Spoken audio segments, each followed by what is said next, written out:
تو اور پھر اس کے بعد باطل دوسرا کون سا ہے؟ باطل دوسرا یہ ہے کہ کبھی شوہر ہوتے ہیں، بیوی بھی کماتی ہے، شوہر بھی کماتا ہے، اور وہ کرتے کیا ہیں، وہ ایک اکاؤنٹ میں پیسے ڈال دیتے ہیں، کیونکہ میاں بیوی ہیں ایک ہی اکاؤنٹ میں، کوئی بات نہیں، تو ایک فیملی ہے۔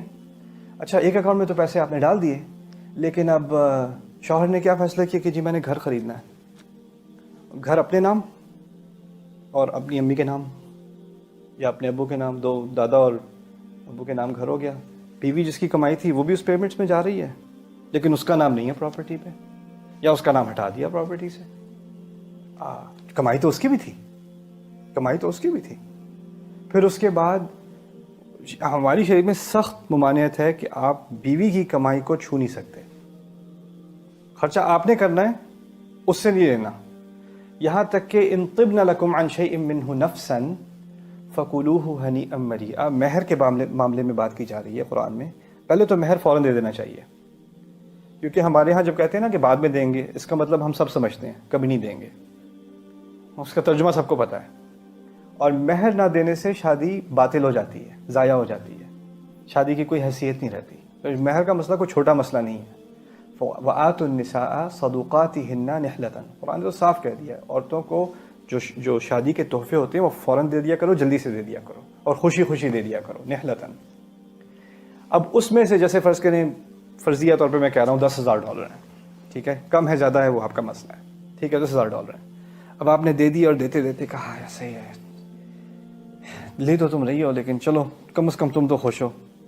کوئی تو خوش ہو، میرے ویسے تو میں پورے گھر پہ ہی خرچ کرتا ہوں لیکن تم رکھ لو، یہیں تنزیہ ساتھ میں کچھ کلام۔ نحلتاً سے اس کی نفی ہوتی ہے، آپ یہ دیتے ہوئے کوئی بات بھی نہیں کر سکتے، اور یہ بھی نہیں کہہ سکتے کہ اب میں تمہیں دے تو دیا ہے لیکن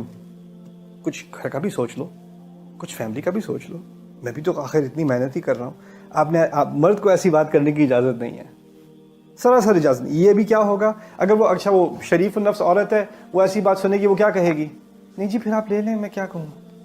ٹھیک ہے، محنت مجھے تھوڑی چاہیے، مجھے تو بس آپ چاہیے، وہ لے لو۔ وہ قیامت کے دن وہ کھڑی ہو جائے گی اور وہ کہے گی نہیں مجھے وہ چاہیے تھے، اور وہ شوہر سے دیکھ رہا ہوگا تم نے تو کہا تھا مجھے تو بس آپ چاہیے، وہ تو آپ نے پریشر ڈالا تھا اس لیے کہا تھا، اس وقت آپ کا خوف تھا، بس خدا کا خوف ہے، آپ کا خوف نہیں رہا تو زبان کھل گئی ہے۔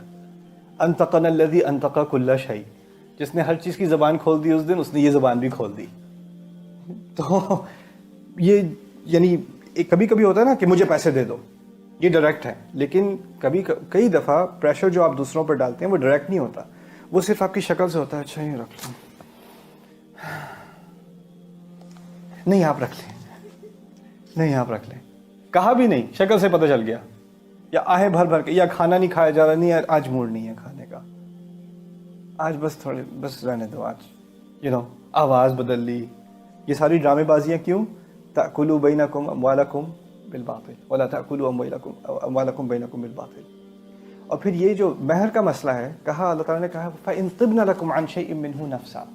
اگر وہ اپنی مرضی سے بغیر آپ کی طرف سے کسی پریشر کے آپ کو کچھ کہہ دیں، آپ نے $10,000 دیے، اس میں سے $5 نکال کے اس نے آپ سے کہا جاؤ آئس کریم لے لو اپنے لیے،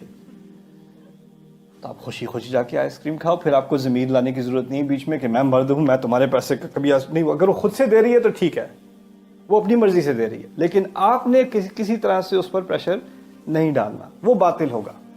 وہ فائنینشیل ابیوز ہوگی، کیونکہ وہ اس کا حق تھا، اس کی طرف تو آپ غلط طریقے سے نظر بھی نہیں رکھ سکتے، نظر بھی نہیں رکھ سکتے۔ پھر کہیں کہ نہیں تمہارے تو بھائی کی اتنی پراپرٹی ہے، تمہارے تو چچا کی اتنی وہ زمینیں ہیں، اور اس کا تو یہ ہے اور وہ ہے، تو تمہیں کیا ضرورت ہے؟ وہ